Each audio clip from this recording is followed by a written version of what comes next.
Avez-vous déjà vu un chien effrayé par quelque chose d'aussi simple qu'un concombre? Cela semble étrange, n'est-ce pas? Imaginez ceci. Vous êtes dans la cuisine, occupé avec vos affaires, et soudain, vous remarquez que votre chien vous observe depuis la porte, comme s'il essayait de lire dans vos pensées. Sans trop réfléchir, vous déposez un concombre au sol. Et puis, l'inattendu se produit.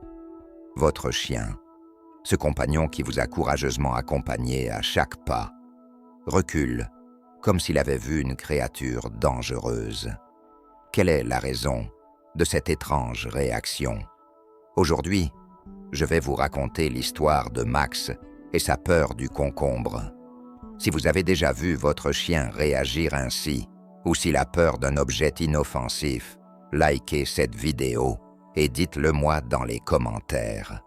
Rejoignez-moi jusqu'à la fin pour découvrir le mystère. Je me souviens que c'était une journée ordinaire, à la maison. J'étais dans la cuisine, en train de préparer une salade, pendant que Max, mon chien, comme toujours, était derrière moi, me regardant avec ses grands yeux pleins de curiosité. Max a toujours été un chien attentif, observateur, comme s'il comprenait chaque mouvement. Ce jour-là, j'ai réalisé que, même s'il me faisait entièrement confiance, il y avait quelque chose dans son comportement qui m'intriguait. Et ma curiosité, si innocente au début, a été le déclencheur de l'une des réactions les plus comiques et les plus déconcertantes que j'ai jamais vues de ma vie. Pendant que je coupais des concombres, j'ai remarqué que Max était particulièrement attentif. Je l'ai regardé et, pour une raison que je ne peux pas expliquer, j'ai décidé de laisser tomber un morceau de concombre par terre. C'était presque comme une expérience spontanée. Il ne pouvait pas imaginer que quelque chose d'aussi simple puisse provoquer une réaction aussi inattendue. Max, le chien le plus courageux que j'ai jamais connu, cet homme qui avait bravé les tempêtes, les bruits forts et même les feux d'artifice sans trop broncher, a bondi en arrière, la queue entre les jambes, un air de pure panique sur le visage. Il semblait avoir vu un fantôme. Au début, j'ai ri, pensant que c'était peut-être juste une première réaction, une petite frayeur.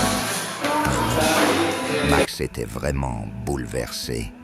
Il recula de quelques pas, regarda le concombre, puis me regarda, comme s'il voulait me dire quelque chose. Je ne pouvais pas y croire. Pourquoi un concombre, quelque chose de si simple, vous ferait-il autant peur? C'était absurde, et pourtant réel.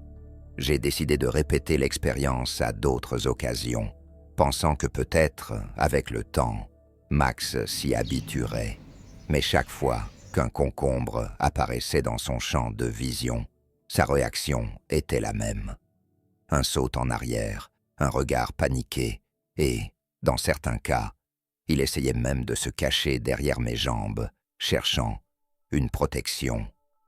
Cela a commencé à éveiller en moi quelque chose de plus que du simple rire.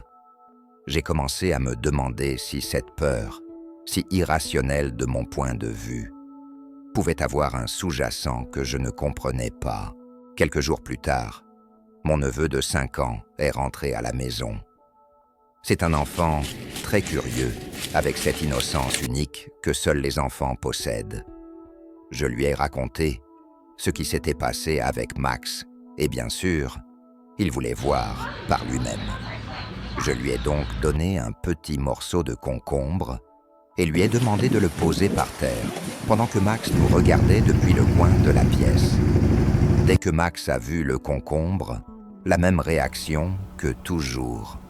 Un sursaut, la queue entre les jambes et une expression de terreur absolue. Mon neveu a regardé Max pendant un moment, puis m'a dit quelque chose qui m'a fait réfléchir. « Mec, je ne pense pas que Max ait peur du concombre. Peut-être qu'il pense qu'il est quelque chose de dangereux, comme un cinglé. » À ce moment-là, Quelque chose a cliqué dans ma tête. C'était si simple et en même temps si profond. Max n'avait pas peur du concombre lui-même, mais de ce qu'il pensait que ce concombre pourrait être. Pour lui, le concombre était un mystère, quelque chose qu'il ne comprenait pas et qu'il devait donc éviter. Parfois, nos peurs fonctionnent de la même manière. Comme Max, nous avons souvent peur de choses qui ne sont pas réellement dangereuses, mais qui semblent inconnues ou au-delà de notre compréhension. La peur, à la base, n'est qu'une réaction à l'inconnu. Ce n'est pas que l'objet de la peur soit vraiment effrayant, mais que nous ne savons pas à quoi en attendre. Pour Max, le concombre était un mystère, un objet étrange qui est apparu soudainement et n'avait aucun sens dans son monde de choses familières. Comme nous face à quelque chose de nouveau, son instinct l'a amené à prendre ses distances, à se protéger de ce qu'il ne pouvait pas comprendre. J'ai commencé à réaliser que la peur de Max, bien qu'irrationnelle à mes yeux, était bien réelle pour lui. Et cela m'a fait réfléchir au nombre de fois, en tant qu'êtres humains, nous réagissons de la même manière. Parfois, nos propres réactions à la peur sont aussi automatiques que celles de Max. Nous prenons nos distances, nous nous protégeons et nous évitons ce que nous ne connaissons pas, non pas parce que c'est dangereux, mais parce que cela nous déroute. Au fil du temps, j'ai commencé à faire un peu plus de recherches sur la façon dont je pourrais aider Max à surmonter sa peur du concombre. Je voulais l'aider à faire face à cette phobie, non pas parce que c'était grave, mais parce que je réalisais que d'une certaine manière, j'apprenais aussi mes propres peurs au cours du processus. J'ai donc décidé d'utiliser des techniques d'exposition progressive, une méthode que les humains utilisent également pour faire face à nos peurs. Chaque jour, il montrait à Max un concombre à distance, sans l'obliger à s'approcher. S'il restait calme, je le récompensais avec une friandise ou un peu d'affection. Petit à petit, sa réaction s'adoucit. Ce n'était toujours pas son fruit préféré, mais au moins cela ne lui causait plus cette panique irrationnelle qu'il avait autrefois. Cette expérience avec Max m'a appris une grande leçon. J'ai appris que nous avons tous une sorte de concombre en nous, une peur irrationnelle ou incompréhensible qui nous cause de l'anxiété. Ce n'est peut-être pas un légume, mais il peut s'agir d'un nouveau projet, d'une situation inconnue, ou même d'une relation que nous avons peur de démarrer. Nous nous éloignons de ce qui nous fait peur, et, bien souvent, nous laissons ces peurs nous limiter.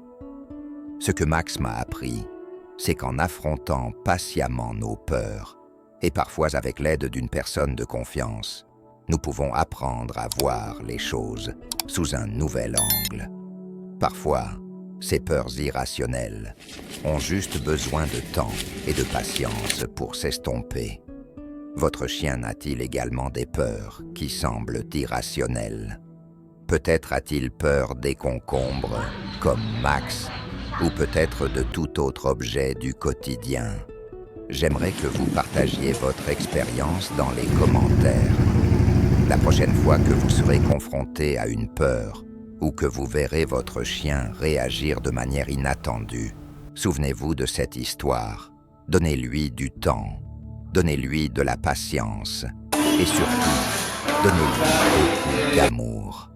Si cette histoire vous a fait réfléchir, n'oubliez pas de la liker et de vous abonner à la chaîne pour plus d'histoires pleines d'enseignements et de curiosités sur nos amis à quatre pattes. Rendez-vous dans la prochaine vidéo et rappelez-vous, chaque peur a une histoire et, avec le temps, nous pouvons tous apprendre à y faire face ensemble.